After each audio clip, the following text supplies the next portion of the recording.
Panorama group, जो सोचता है वो करता है। आपके अपने सपनों का आशियाना। पटना साहिब रविशंकर प्रसाद बीजेपी और कांग्रेस से अंशुल अभिजीत, क्या कहेंगे सर? पटना साहिब में रविशंकर प्रसाद पिछली बार जीते थे और उन्होंने हराया था शत्रुघ्न सिन्हा को।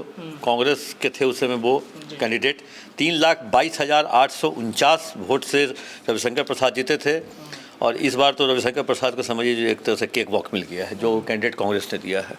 क्या कहेंगे वो जाती है? देखिए, पटना साहिब की बात करें तो पटना साहिब में निश्चित रूप से लड़ाई तो नज़र आ नहीं रही है। अगर बात करें यहाँ तो सवर्णों को और कायस्थ को मिला करके यहाँ करीब 9 लाख के आसपास वोटर होते हैं और ये निर्णायक भूमिका में। आपको याद होगा कि जब मैं खबर कर रहा था तो एक सवर्ण समाज के ही एक नेता ने मुझे फ़ोन किया था और जानना चाह रहे थे कि क्या स्थिति है। मैंने उनसे पूछा कि आपकी क्या स्थिति है, तो बोले कि देखिए हम हैं तो, अब ये कहना नहीं चाहिए था मुझे लेकिन कहना मजबूरी है कि हम हैं तो ठीक है कि बदलाव के पक्ष में, लेकिन वोट देंगे विकास के पक्ष में। दैट मीन्स कि उनके समाज के लोग भी उसी तरफ होंगे। चूँकि इन्फ्लुएंस करने वाले नेता हैं तो निश्चित रूप से यहाँ यादवों की संख्या भी 2.5 लाख से ऊपर है, 1.5 लाख से ऊपर यहाँ मुस्लिम हैं। MY समीकरण यहाँ बनता हुआ दिखाई दे रहा था, लेकिन जैसा कि पहले भी आपको बताया कि एक निश्चित रूप से उम्मीदवार का नाम तक लोग नहीं जानते थे, तो दैट मीन्स लेट हो गया था, बहुत लेट हो गया था। सबसे अंत जो नाम रखा गया था इस पूरे 40 सीटों में वही थे अंशुल अभिजीत। पटना साहिब सीट पर क्या कहेंगे सर? एक लाइन में अगर सवाल किया जाए तो यहाँ से दूसरा प्रत्याशी है कहाँ कोई? यहाँ तो रविशंकर जी यहाँ से लड़ रहे हैं और कोई लड़ नहीं रहा है। रविशंकर जी का टिकट कटने वाला था, अंतिम समय में उनको दिया गया। अब मैंने देखिए कहा था कि दिन कितना खराब होता है, कभी कभी लगा कि टिकटें कट जाएगा, ऋतुराज सिंह यहाँ से लड़ेंगे, फलना लड़ेंगे, चिल्लाने खूब नाम हुआ था। ऋतुराज सिंह मजबूत स्थिति में हो भी गए थे, लेकिन अंततः भाजपा ने देखा कि एक टर्म इनको और देना जरूरी है। यहाँ के जो वोटर्स हैं देखिए वो भी कायस्थ से भी कायस्थ हैं, समीकरण तो पक्ष में है। यहाँ के कायस्थ किसी को जीतने ही नहीं देंगे, ये उनका फिक्स्ड फॉर्मूला है। जब यहाँ से आते हैं दूसरे पार्टी से भी कायस्थ तो वो NDA की तरफ ही भागते हैं, क्योंकि सब कायस्थ अब तक रहे हैं। अंशुल अभिजीत कहाँ से आ गए कुशवाहा, ये समझ में नहीं आया।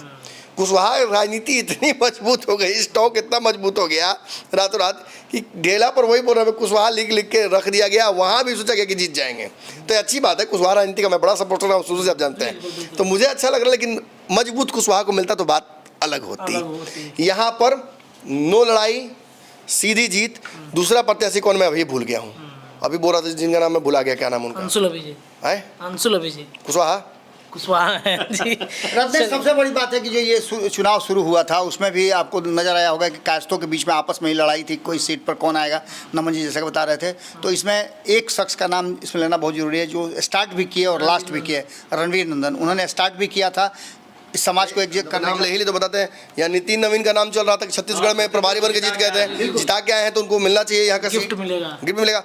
अब इतना ना कंफ्यूजन हो गया ना कि रविशंकर का तो काट देंगे, किसको दें? रणवीर नंदन है, वो आए हैं पार्टी ज्वाइन करने, तो इसीलिए आए होंगे कि टिकट मिले। ऋतुराज हैं, इतना बड़ा हाई प्रोफाइल है, आसाम में इतना बड़ा गेम कराए हूँ। फिर छत्तीसगढ़ वाले नितिन नवीन है, तो किसको दिया जाए? तो देखा गया कि भाई 3 लोग हैं, एक को दे देंगे तो 4 नाराज होंगे, उससे बढ़िया इन्हीं को वापस दे दो। ये तीनों वेटिंग में चले जाएंगे कि क्या करें, किसी को नहीं मिला। लेकिन पटना साहिब एक तरह से फिल्म सेट हो गया है। शत्रुघ्न सिन्हा, शेखर सुमन, कुणाल, मतलब हर तरह का शेखर सुमन भी ज्वाइन कर लिए हैं भाजपा। अगला बार कहीं वो भी नहीं आ जाए यहाँ से प्रत्याशी बन के, 4 लोगों में हो जाएगा फिर फाइट। चलिए, रविशंकर प्रसाद की जीत यहाँ पर कहीं ना कहीं होती हुई दिख रही है। जो सोचता है वो करता है। अगर ये वीडियो पसंद आई और वह बिहार के राजनीति और बिहारियत से सरोकार रखेनी तो सब्सक्राइब बटन दबा के चैनल के सब्सक्राइब कर ली। ओजे एगो घंटी बा, ओकरा बटन दबा देला से कुल सटीक और मारक खबर रुआ मुफ्त में मिल जाई। अगर रुआ पत्रकारिता के हमनी के नया प्रयोग में सहयोग कर चाहतानी तो ज्वाइन बटन दबा दी। पेटीएम नंबर नोट कर ली 9386816700। धन्यवाद।